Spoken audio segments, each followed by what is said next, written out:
Hey guys, so dumating na yung chin mount na in-order ko from Shopee, and for today's vlog, ipapa-install natin yan sa friend ko na nag-install din ng decals dito sa motorcycle.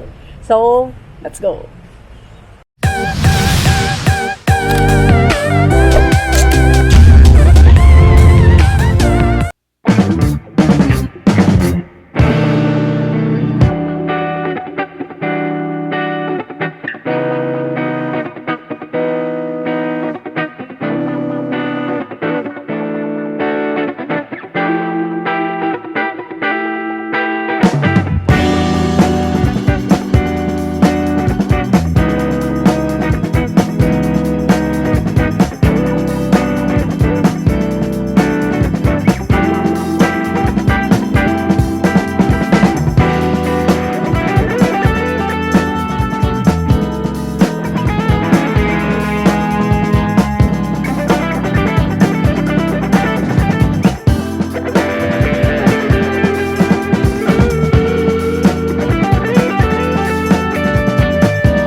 One eternity later.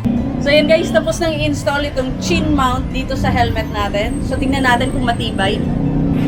Test natin. Ganyan, no?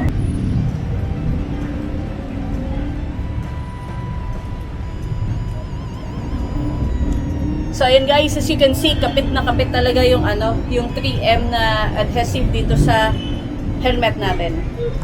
So ayan guys, test natin, lagyan natin ng ng action camera natin. Test natin siya.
today's vlog. And if you guys like this video, please give it a thumbs up. And don't forget to subscribe. See you on the next one. Stay safe, guys. Bye!